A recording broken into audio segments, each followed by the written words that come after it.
It's been pretty common as of late seeing athletes that are less aggressive and or are kind of waiting for a ball for something. And this came from goalkeepers today. One of the coaches said, God, everyone's going backwards to make saves. And I went, yeah, we live in a world that our eyes don't move quickly enough, so they need more time to make the save. And he kind of looked at me like, I just tell him to dive forward. And it made me think, like, how much are we telling people what to do and it's just not happening? And there's something underlying neurologically that's going on that if that's addressed, you don't have to say that anymore. You don't have to tell them to attack the ball, dive forward, dive forward. It's like one of the most common things that I hear coming from coaches. And I look at it and go, it's a potentially a vision and a balance thing. And if we don't look at it that way, it's like, how many times do you have to tell somebody? You can see Huckleberry cruising around. Hey, Huckleberry, go lay down. Lay down. Good boy. Puppy. Or not a puppy, but I call him a puppy. You're a puppy. So what can you do about it? Like, instead of just going, hey, stop diving backwards or attack the ball, dive forward, and just saying it over and over, hopefully getting it. The vision stuff that might help, one is convergence and divergence. It looks like this. They put their thumb out, they bring it in between their eyes, they bring it back out. Why would that matter? Why would their eyes moving back and forth matter? Think about how much time they're on a device. That's within arm's reach. Their eyes are constantly slightly converged. So if I am slightly converged and now I go look up and see a soccer ball, I'm going to think that they are closer than they actually are. Perception's a wild thing. So now I'm thinking it's closer than it actually is. So the ball is hit and I am going to go, oh, because I think it's way closer than it actually is. Second, if I'm going to catch something, if I'm going to attack it, go forward towards it, my eyes need to be able to do this very quickly. And I've assessed enough to where most kids' eyes are not good enough in today's world. We're adapting away from athleticism. Like, everything that we do with our eyes now outside of driving is making it easier and easier and easier for our brains to just survive. But high-level athletics in general, there's nothing survival about them. So if I want to have vision that is appropriate for my sport, I actually have to monitor how much I'm using screens, how much I'm looking at screens, being aware of how much I actually move my eyes. You can think compass. I've got to look up. I have to look down, left, right, all of the diagonals. And I have to do it well. And most people that I assess initially, they don't do it that well. So again, it's that idea of like, okay, in this situation, it's goalkeeping. It could be grounders. I haven't spent a ton of time with baseball recently, but if I had to guess, there's probably a lot of kids doing this as they're fielding a grounder because, again, their eyes are thinking it's closer than it is. And they're not doing this fast enough to just see a ball coming in. So they give their eyes more time to adjust. The other drill that you can do outside of, I'll show you this way just so you can actually see my eyes, but you're just following it in, following it out. Your athlete would do this way, just bringing it in, bringing it out. But you could go tip a nose, that'd be like low balls. Middle would be kind of more balls up in the chest area. And then the high, thumb up and in, would be more high balls and stuff like that. Any ball sport where things are flying at you, this is a vision skill that is massively important that is not working well for most people. Another one is depth perception.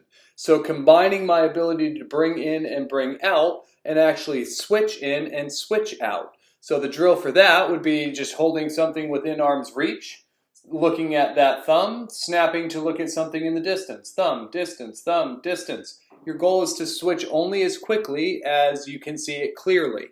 Those two are massive. And it's really interesting when I get a goalkeeper and they're just doing the backwards thing, like balls at their body, balls anywhere, diving backwards. That's one of the first things that I look at, and I haven't found a kid where that vision drill is working really well and they have that behavior. Interesting. There's also ramifications of that. Our eyes and our inner ear, our balance system, are inseparable. They rely on each other to work like they're just inseparable twins. Nope, they're not twins at all. That's the wrong analogy. They're dependent on each other. They need each other to function really well. So let's say my eyes are not moving towards and away from targets easily. Now my balance system, my vestibular system, isn't getting accurate information as to where we are and where we're going. Because as long as our eyes are open, that's our primary input. Then our balance system combines with the eyes to go, yep, horizontal is there. I am vertical against that. If I have to change, I need to see that the world changed. And then I need my signals from my balance system. Just go, hey, my head is to the side. It's a big part of diving. So that's really the issue, in my opinion. So many kids diving backwards. Stop diving backwards. Dive forward. You could even give them a cone, a target. Get the ball before it gets to the cone. But when it comes down to it in a game or a can't think about it, need to react, need to make the save moment, most end up going backwards again. So there again, we've got pencil push-ups in 1, 2, 3 different heights. Then we've got near far, switching between targets quickly. That creates depth perception, so I know exactly how far away someone is. I know exactly how far away that ball is as it's traveling. Then you have some balance stuff that's very interesting. You've got the no pattern, the yes pattern, and I'm just looking at my thumb the whole time. This is how we activate our balance system, if you didn't know that. There are semicircular canals. They look kind of like fluid-filled hula hoops. They sit kind of like this inside your inner ear, right behind your eyes, and they are very, very little, but they're physical. They're a real thing in there. They're encased in bone. So every time I'm turning my head, moving my head, I'm getting activation, inhibition, activation, inhibition. Really cool, little bit into the weeds of the science around it. You get about 1 million signals per second per vestibular, we'll call it system. It's a one left system, right system. Tells you where you are, where you're going, where you're moving. So there's up and down, forward, backward, side to side, side to side. There's a couple there, and then angled head movement. So we can do that no pattern. We can do that yes pattern. We can also do a Pac-Man either side.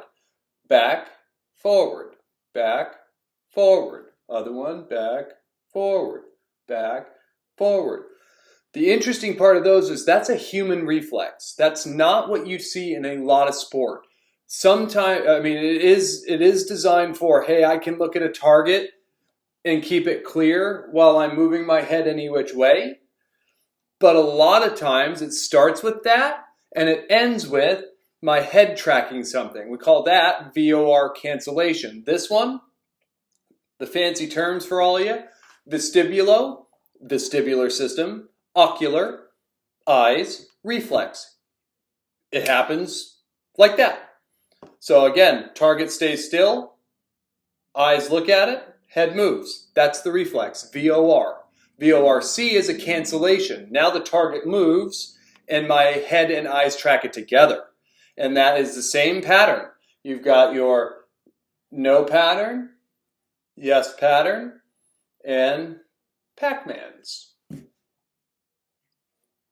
I have seen a lot of goalkeepers get a lot better by doing those. I'm fascinated with all athletics. I want to try that with baseball players. I want to try that with tennis players.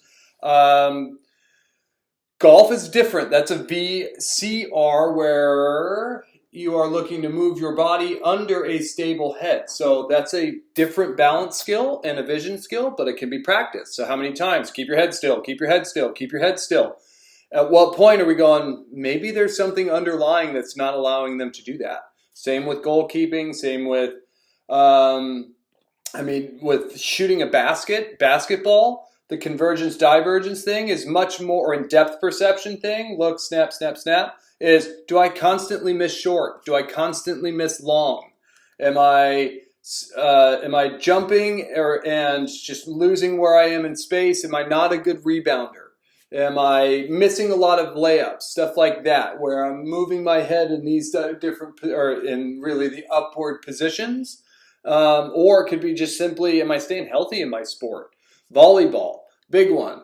As the ball goes up, I've got to track it. I've got to jump. Those are both massive balance stimuli. Other sports, those are the ones I think about the most, so we'll keep them there. But it's so important that we start adding this stuff in to working with athletes, because again, if they're going backwards, if they're doing something that's not, that's not good for them as an athlete, how much do we tell them before we go, maybe there's another solution? And again, the looks on the faces when they were talking about, man, all these goalkeepers, they're diving backwards. I went, they're cell phone athletes. They're like, what does that have to do with it? I went, they spend more time with a screen within arm's reach than they do in goal. So they are adapting to having vision. We adapt to what we do. If you didn't know that, we've known that for a long time. It's called SAID principle, specific adaptation to imposed demands. We adapt to the demands that we place on ourselves. So if I am on a phone, my eyes are getting really good at convergence. I'm going to think now, when I get into the real world, and my eyes are really good at convergence, that everything is a little bit closer than it actually is. Meaning, I'm going to feel like I need more time to make that save. It also impacts balance system. If I think that the world is closer than it is, and then the reality is that ball is on me, my balance system is going to say, let's give him more time and shoot where we are backwards. So again, fix these things. Talk to your athletes about reducing their screen time. They get better naturally, and I've seen it over and over and over again, and it's really fun. Instead of dive forward, attack the ball, all the things that you can cue, knock out 5 of those, maybe some tip of the nose, maybe some in between the eyebrows, get them switching between targets in the distance and up close, do some no's, do some yeses. It can be that simple.